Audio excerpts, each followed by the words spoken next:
வணக்கம். உங்களை வேதியியல் தமிழிற்கு வரவேற்கிறேன். நம்முடைய கெமிஸ்ட்ரி 24x7 நெடுந்தொடரில் நம்ம முந்தைய போட்டித் தேர்வு வினாக்களை ஒன்றா பார்த்துக்கிட்டே வர்றோம்.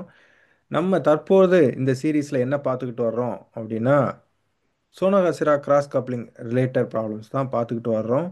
அந்த அடிப்படையில் நம்ம இன்னைக்கு என்ன ப்ராப்ளம் சொல்லி பார்க்கலாம். இந்த கேள்வி கேட் 2020ஆம் ஆண்டு கேட்கப்பட்ட கேள்வி.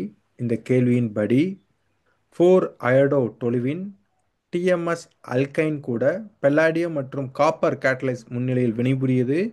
இரண்டாவது படியில் டெட்ராபியூட்டைல் அமோனியம் ஃப்ளூரைடு உடன் வினைபுரியுது. மூன்றாவது படியில் கேட்டிகால் போரேன் கூட வினைபுரியுது. ஐந்தாவது படியில் வாட்டருடன் வினைபுரியும் பொழுது நமக்கு பிங்கிற ஒரு மேஜர் ப்ராடக்ட் கிடைக்குது. இந்த பிங்கிற மேஜர் ப்ராடக்ட் அதற்கு அடுத்ததாக சோடியம் ஹைட்ராக்சைடு, அதை தொடர்ந்து அயோடின் கூட வினைபுரிகிறப்ப கியூங்கிற இன்னொரு ப்ராடக்டை கொடுக்குது. அது மட்டும் இல்லாமல் இந்த மேஜர் ப்ராடக்ட் பி புரோமின் மற்றும் அதை தொடர்ந்து சோடியம் மீத்தாக்சைடுடன் வினைபுரியும் பொழுது ஆறுங்கிற ஒரு ப்ராடக்டை கொடுக்குது. ஸோ இங்கே கீழே 4 ஆப்ஷன்ஸ் கொடுத்துருக்காங்க. இதில் எது சரியான ஆப்ஷன் சொல்லி வாங்க நம்ம சேர்ந்து பார்க்கலாம்.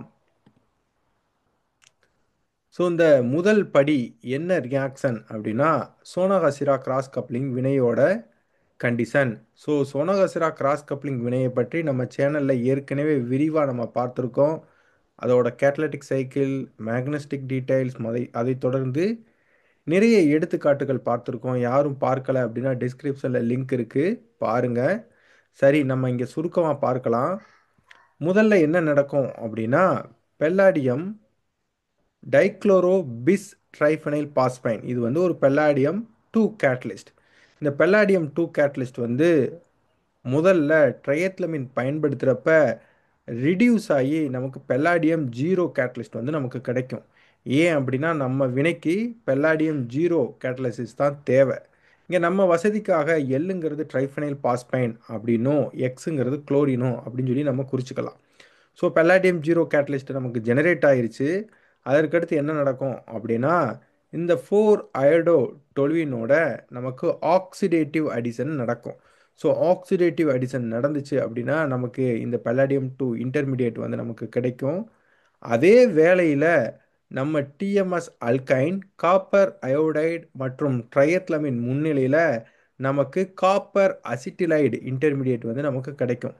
இப்போ இந்த காப்பர் அசிட்டிலைடு இன்டர்மீடியேட்டும் இந்த பெல்லாடியம் காம்ப்ளெக்ஸும் டிரான்ஸ்மெட்டலைசேஷன் வினைக்கு உட்பட்டு நமக்கு இந்த ஒரு இன்டர்மீடியேட் நமக்கு கிடைக்கும். இதன் பிறகு சிஸ் டிரான்ஸ் ஐசோமரைசேஷன் நடந்துச்சு அப்படின்னா நமக்கு இந்த இன்டர்மீடியேட் கிடைக்கும். இதை தொடர்ந்து ரிடக்டிவ் எலிமினேஷன் நடக்கும் பொழுது பெல்லாடியம் 0 வெளித்தள்ளப்பட்டு நமக்கு இந்த இன்டர்னல் அல்கைன் ப்ராடக்ட் நமக்கு கிடைக்கும். ஸோ இப்போ நம்ம முதல் படியில் நமக்கு இந்த இன்டர்னல் அல்கைன் நமக்கு கிடைச்சிருக்கு. இது அதற்கு அடுத்ததாக டெட்ராபியூட்டைல் அமோனியம் ஃப்ளூரைடுடன் வினைபுரிகிறது. ஸோ இந்த டெட்ராபியூட்டைல் அமோனியம் ஃப்ளூரைடு என்ன பண்ணும் அப்படின்னா சிலைல் குரூப்பை டி ப்ரொடக்ட் பண்ணும். ஸோ அப்போ என்ன பண்ணும், இந்த சிலைல் குரூப்பை இந்த ஃப்ளூரைடை தாக்கும் பொழுது நமக்கு ஒரு டெர்மினல் அல்கைன் நமக்கு கிடைக்கும். அதை தொடர்ந்து இந்த டெர்மினல் அல்கைன் கேட்டிகால் போரேன் கூட வினைபுரியுது. இந்த வினை என்ன வினை? இது ஒரு ஹைட்ரோபோரேசன் வினை. ஸோ ஹைட்ரோபோரேசன் வினை பற்றி நம்ம ஏற்கனவே பார்த்துருக்கோம். என்ன பண்ணும், இந்த ஹைட்ரோபோரேஷன் வினை சின்ஃபேசனில் நடக்கும். இன்னும் குறிப்பாக சொல்ல போனோம் அப்படின்னா ஆன்டிமார்கோனிக் ஆஃப் விதியை இது ஃபாலோ பண்ணும். அந்த அடிப்படையில் இந்த டெர்மினல் கார்பன் இங்கே இருக்கக்கூடிய போரான் பார்ட்டை எடுத்துக்கிடும். அதே வேளையில் இந்த இன்டர்னல் கார்பன் இங்கே இருக்கக்கூடிய ஹைட்ரஜன் ஆட்டத்தை எடுத்துக்கிடும். அப்படி எடுக்கிறப்ப நமக்கு என்ன கிடைக்கும் அப்படின்னா இந்த போரனேட் எஸ்டர் நமக்கு கிடைக்கும். இங்கே நம்ம குறிப்பாக கவனிக்க வேண்டியது ஸ்டீரியோ கெமிஸ்ட்ரி பார்த்தீங்க அப்படின்னா அந்த போரனேட் பார்ட்டும் இங்கே இருக்கக்கூடிய ஹைட்ரஜன் பார்ட்டும் சின்ஃபேசனில் அடிஷன் ஆனதுனால நமக்கு இது ரெண்டும் ஒரே சைடில் நமக்கு கிடைச்சிருக்கு. அதை தொடர்ந்து இது நீருடன் வினைபுரியும் பொழுது நமக்கு ஹைட்ராலிசிஸ் வினை ஏற்பட்டு நமக்கு போரோனிக் ஆசிட் நமக்கு கிடைக்குது. இதுதான் நம்மளுடைய ப்ராடக்ட் பி, அதாவது மேஜர் ப்ராடக்ட் பி. இந்த மேஜர் ப்ராடக்ட் அதற்கு அடுத்ததாக 2 வெவ்வேறு வகையான நிலையின் கீழ் வினைபுரிகிறது. அது எப்படின்னு சொல்லி பார்க்கலாம். இந்த வினைகளில் நம்ம முக்கியமாக கவனிக்க வேண்டியது அல்கீனோட ஜாமெட்ரியை நல்லா கவனிச்சுக்கணும். ஸோ இங்கே பார்த்தோம் அப்படின்னா இந்த டொலுவின் பார்ட்டும் இங்கே இருக்கக்கூடிய போரோனிக் ஆசிட் பார்ட்டும் நமக்கு டிரான்ஸ்ஃபேஷனில் இருக்குது. இது நல்லா மனசில் வச்சுக்கணும். ஸோ முதல்ல என்ன நடக்கும்? சோடியம் ஹைட்ராக்சைடு உடன் வினைபுரியிறப்ப ஹைட்ராக்சைடு அயான் போரான் ஆட்டத்தை வந்து தாக்கும். அப்படி தாக்குறப்ப நமக்கு இந்த மாதிரி ஒரு போரைனேட் அடக்ட் வந்து நமக்கு உருவாகும். ஸோ இப்போ இந்த அடக்டை நல்லா கவனித்து பாருங்கள். இங்கே இருக்கக்கூடிய கார்பனில் வந்து எலக்ட்ரான் ரிச்சாக இருக்கும். இப்போ இந்த போரான் அடக்டை நம்ம அயோடின் கூட வினைபுரிய வைக்கிறப்ப ஏற்கனவே இந்த இடத்துல இருக்கக்கூடிய கார்பன் எலக்ட்ரான் ரிச்சாக இருக்கனால இது வந்து என்ன பண்ணும்? அயோடின் ஆட்டத்தை தாக்கும். அப்படி தாக்குறப்ப ஒரு அயோடைடு அயான் வெளித்தள்ளப்படும். ஸோ அப்படி வெளித்தள்ளப்படுறப்ப நமக்கு என்ன கிடைக்கும் அப்படின்னா இந்த ப்ராடக்ட் Q வந்து நமக்கு கிடைக்கும். அதாவது இந்த டபுள் பாண்டோட ஜாமெட்ரி வந்து அப்படியே ரிட்டன்ஷன் ஆகி நமக்கு இந்த ப்ராடக்டில் வந்து கிடைக்கும். அதாவது இந்த போரான் பார்ட் எந்த இடத்துல இருந்துச்சோ அதே இடத்துல வந்து இந்த அயோடின் ஆட்டம் வந்து நமக்கு சப்ஸ்டியூஷன் நடந்திருக்கு. ஸோ அப்படி நடக்கிறப்ப நமக்கு இந்த ப்ராடக்ட் Q வந்து நமக்கு கிடைக்கும். அடுத்து என்ன பார்த்தீங்க அப்படின்னா இந்த மேஜர் ப்ராடக்ட் P வந்து அதற்கடுத்த நிலை, அதாவது புரோமின் கூட வினைபுரிகிறது. ஸோ அதை என்னன்னு பார்க்கலாம். இப்போ டிரான்ஸ் அல்கினைல் போரோனிக் ஆசிட் அதற்கு அடுத்ததாக புரோமின் கூட வினைபுரிய போகுது. ஸோ இங்கே இருக்கக்கூடிய அல்கீன் வந்து இந்த வினையில் நியூக்ளியோஃபைலாகவும் இங்கே இருக்கக்கூடிய புரோமின் மாலிகுல் வந்து இந்த வினையில் எலக்ட்ரோஃபைலாகவும் செயல்படுகிறது. அதன்படி பார்த்தோம் அப்படின்னா அல்கீன் இந்த புரோமின் மாலிகுல்கூட வினைபுரியறப்ப நமக்கு முதல்ல என்ன கிடைக்கும் அப்படின்னா இந்த மாதிரி புரோமினியம் அயான் வந்து நமக்கு கிடைக்கும். இங்கே நம்ம முக்கியமாக கவனிக்க வேண்டியது இந்த ஸ்டீரியோ கெமிஸ்ட்ரி, அதாவது இங்கே இருக்கக்கூடிய அரைல் பார்ட்டும் இந்த போரோனிக் ஆசிட் பார்ட்டும் நமக்கு டிரான்ஸ்ஃபேஷனில் இருக்குது. ஸோ அதுவும் இந்த இன்டர்மீடியேட்டில் வந்து மெயின்டைன் ஆகிருக்கு.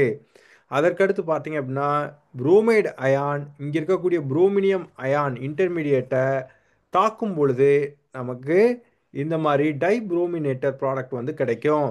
ஸோ இந்த புரோமின் அயான் தாக்குதல், அதாவது புரோமைடு அயான் தாக்குதல் வந்து நமக்கு ஆன்டி அடிஷன் ஃபேஷனில் நடந்திருக்கு.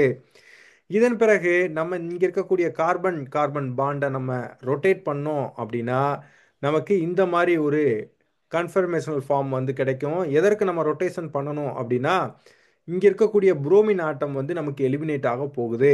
அந்த புரோமின் ஆட்டம் எலிமினேட் ஆகணும் அப்படின்னா நமக்கு ஆன்டி பெரிப்ளேனார் பொசிஷனில் இங்கே இருக்கக்கூடிய போரோனிக் ஆசிட் பார்ட்டும் இங்கே இருக்கக்கூடிய புரோமின் பார்ட்டும் நமக்கு ஆன்டி பெரிப்ளேனார் ஃபேஷனில் நமக்கு இருக்கணும். அதற்காக நம்ம இந்த கார்பன் கார்பன் பிணைப்பை வந்து நம்ம ரொட்டேட் பண்ணுறோம்.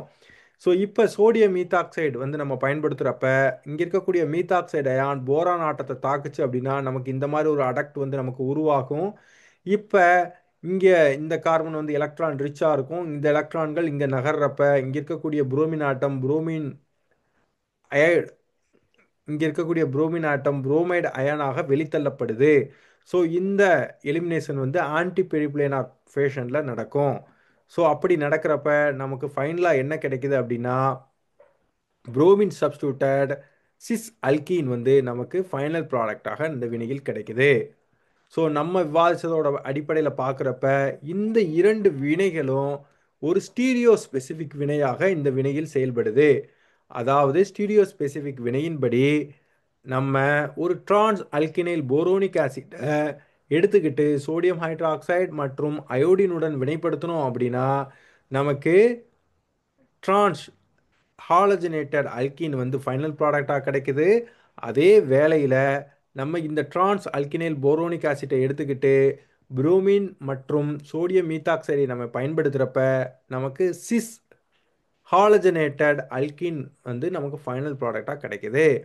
சரி, வாங்க நம்ம கேள்விக்கு போகலாம். இது வரைக்கும் நம்ம விவாதித்ததோட அடிப்படையில் பார்க்குறப்ப கீழே கொடுத்துருக்கக்கூடிய விடைகளில் மிகவும் சரியான விடை வந்து ஆப்ஷன் பி தான். உங்களுக்கு இந்த விரிவுரை பிடிச்சிருந்துச்சுன்னா லைக் பண்ணுங்கள், ஷேர் பண்ணுங்கள், கமெண்ட் பண்ணுங்கள். இது போன்ற கேள்விகள் அடிக்கடி வரணும் அப்படின்னா வேதியியல் தமிழிற்கு சப்ஸ்கிரைப் பண்ணுங்கள். மீண்டும் இன்னொரு வினையில் சந்திக்கும் வரை நன்றி நண்பர்களே.